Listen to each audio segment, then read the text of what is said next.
Howdy tubes, welcome back to the Zach Life. So this is episode 18 of the homemade Peterbilt Toterhome. As you can see, we're inside the coach. I recently had, last week they come and spray foamed it. It come out really nice. It's going to take a little bit of cleanup. The wall cavity I've got is only 1.5 inches in depth. It's 1.5 inch, square tubing. Typically you'd have at least a 2 before. And I wanted at least an inch of insulation. So there's a few places that the insulation kind of pokes up past the wall. It'll have to be looked over real well and cleaned up. But other than that, I'm really pleased with it. It come out really nice. But this week we're not going to be in the coach. We're going to try to get the truck mounted to it. I don't think it'll be driving this week, but hopefully we can get it bolted up. So I got to build the structural piece that connects the two. We'll cut the frame off the truck, have to pull the drive lines out and the air tanks and unhook all the air lines. When I bought that truck 4 or 5 years ago, I redid all the air lines on it, so what is already there will be reused because it's relatively new. There'll be a few things that will have to be added. The air tanks will be moved. They'll be under the floor of the coach up here outside the frame on the front driver's side. But I think all that'll be in a different video later on. I like to go over the air system in detail. But anyway, let's go jump in it and let's see what we get done.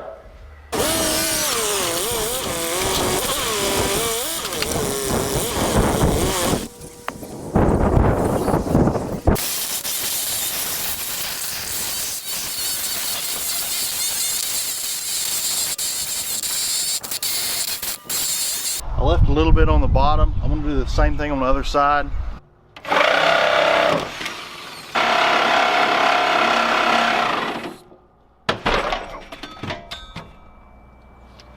Oh, there it went.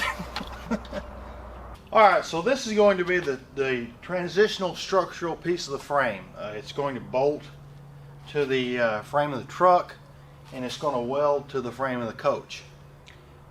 It's going to go over and on the outside of both pieces. It's kind of hard to explain. We'll show when we weld it, but it'll give a superior contact area where it'll make it much easier to weld. So this is going to be the webbing. There's 2 of these and 4 of these flanges. The flange is going to be bent and welded on top. It's going to be sort of like a piece of I-beam, except the flange is going to be offset. It's not quite in the middle. Or actually it's quite a bit to one side, but it hangs off both sides, so it's not channel iron.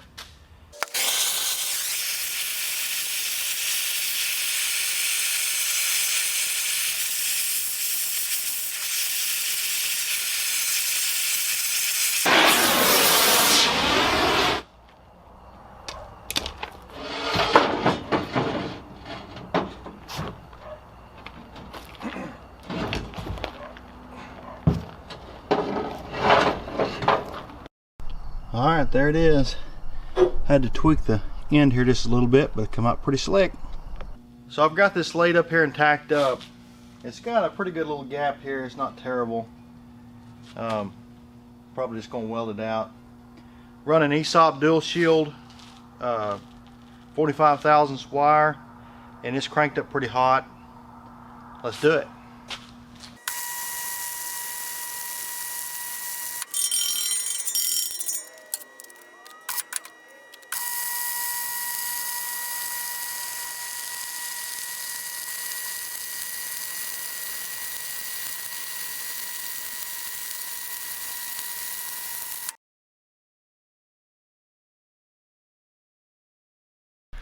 So you can see behind me here, I got the form channel, or I-beam, whatever you call it, it's welded out. It is 1/2 inch flange, 1/2 inch webbing, all welded out. Single pass dual shield was turned up pretty hot. I planned on getting some arc shots, and somehow or another it didn't end up on the camera. I didn't hit record or something. I wanted to show you this. This is called an annular cutter. This is sort of like a real deal hole saw. Is it focused? It's kind of like a real deal hole saw. These work really well. These are kind of expensive. This is a solid carbide one. I think this is like 300 bucks or something. But if you've got a big hole to drill and a lot of them and a lot of depth and material, These are a lot faster because you just cut an annulus out with a plug left in it, instead of having it, if you take a twist drill, you've got to drill drill all the material out. Anyway, they're just sort of like a real deal hole saw. These things are awesome for, if you've got a good tubing notcher, you can put these in it and they're infinitely better than a hole saw. Here's a bolt that's going in it. This is 1.25 inches, I think by 4, maybe 5, I don't remember exactly. And I wanted to show you the washers. So these washers are 1/2 inch thick. Right now the diameter is 4-inch OD, roughly inch ID. I'm going to stack 4 of these, or 16 of them, which comes out to, one on each side of 8 bolts, and I'm going to use 4 bolts in each side of the frame.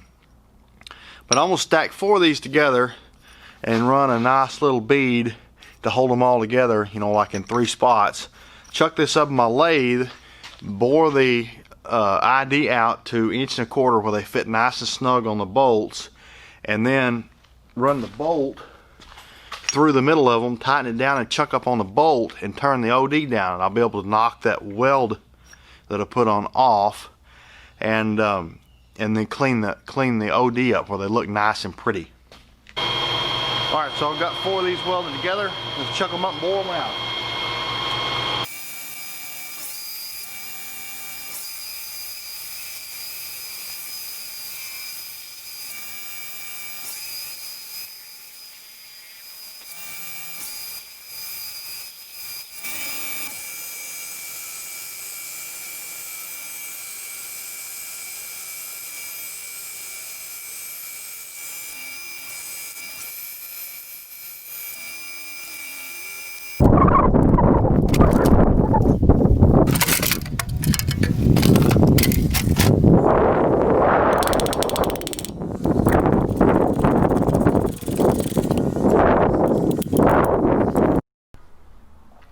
So at this point, we had several things headed downhill in a hurry.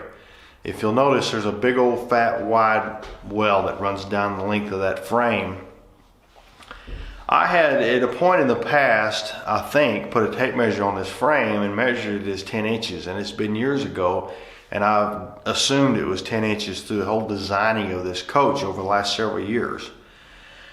And long story short, it wasn't. I had built that piece of formed channel to go over that frame. It was the idea of it was 10 1/8, between 10 1/8 and 10 1/16. And when I tried to put it on, it wouldn't fit. And I put a tape measure again on the frame, and the frame was actually 10 3/16. 10-inch frame is a standard truck frame, and I have no idea why this one was slightly larger, other than maybe because it's a heavy aluminum frame and the flanges are thicker. I don't have any idea. But for whatever reason, that it was. And anyway, in the process of trying to make this thing go on there and driving on it with a sledgehammer, I missed with a sledgehammer. I was determined it was going to fit, even though it was a 1/4 inch too little. In the process of driving on it with a sledgehammer, I missed and mashed my finger and cut the end of my finger off. Now in this video, I'm not going to show any pictures of it, or I'm going to not try to.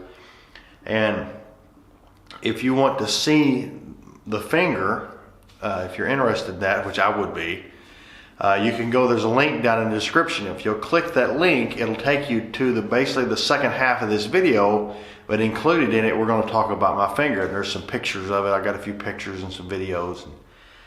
Anyway, I was extremely mad. I was not in a very good mood. For one, because I realized the flange wouldn't fit, and then I was going to have to go to the ER and spend $4,000 at the stupid ER to get my finger sewed up. And I went in there and I don't know, it was just a mess. But anyway, we'll continue this video, but if you want to see the finger, you can click the link and it'll take you to the second half of this video with the discussion about it. So this is exactly 1 week later. What I've done here is I've took this couple of folders and laid out all the bolt holes that's in the frame on the driver's side, because it's got the clutch mount and some air tank mounts and some other stuff, and I had to put all the holes in them. Here's a final cut to the aluminum part of the frame. It had to be cut again. I decided to do this in 2 steps. This is the final cut, and then here we're putting the frame on the coach. Now this here is a real-time cut of 1/2 inch thick plate with this annular cutter, and I wanted this to show how fast these cut. These things are just absolutely awesome.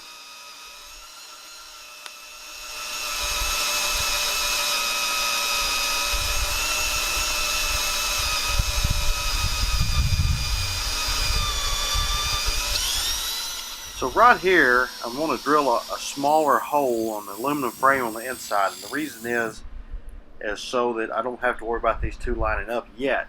This is a hydraulic puller, and I'm just using it, moving it around with some other bolts and stuff here. This frame fits pretty tight. Using the puller and some other bolts to pull this steel frame up on the aluminum frame. I don't get all the bolts put in at this point. After the thing is all mounted to the coach, I'll come back and put the other bolts in and finish tightening all this stuff up.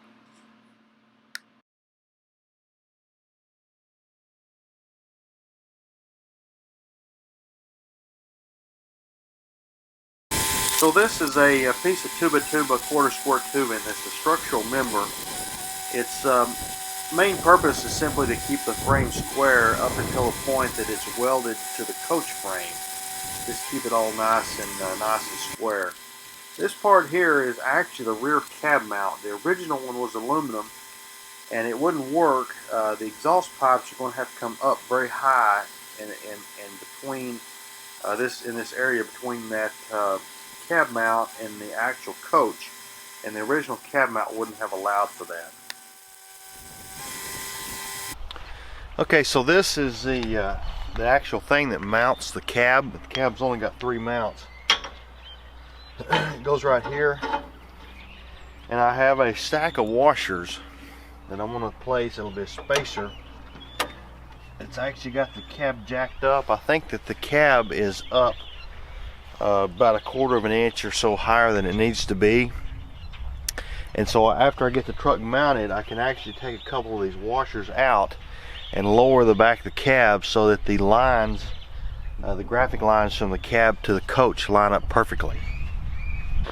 Here's a planned stand. So I'm going to take the forklift and pick the back of the truck up and get the blocks out from underneath it, and I'm going to drag it as close as I can get it back to this coach.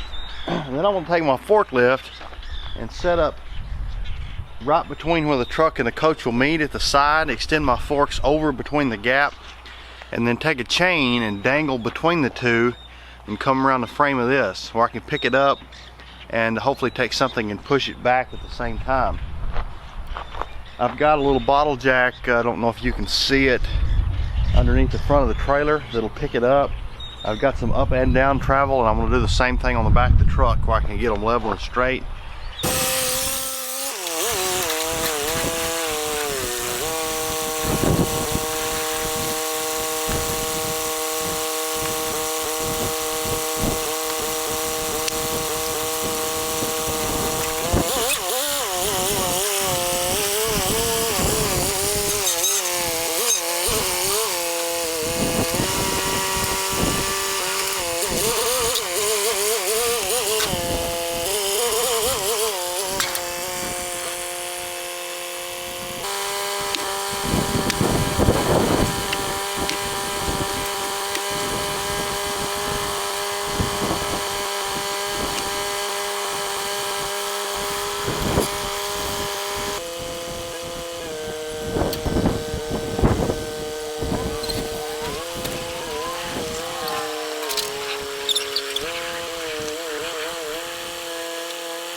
The issue I'm having right now is either the coach of the truck is not level, they're not level with each other, and the frames won't slide inside because they're not, you know, they're not square.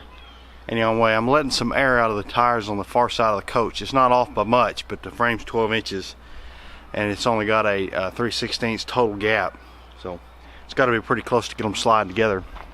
After they're slid together, I'll put air in a tire or whatever I need to do, or a jack to get both level with each other, obviously, before I weld them, but just for now.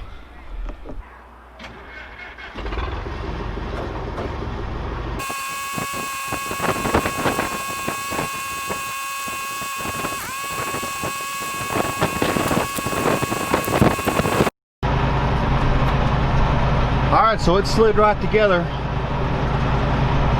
I've got it kind of humped up in the middle. It's too high. There's a flange, this flange here. I'm going to weld to the channel iron.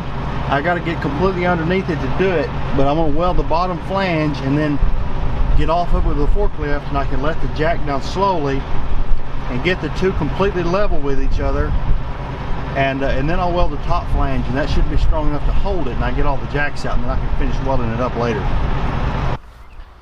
Well, there it is. I got a couple of pretty good tacks on the frame. It's going to have to be welded out. There's no use in videoing that. You can watch welding elsewhere.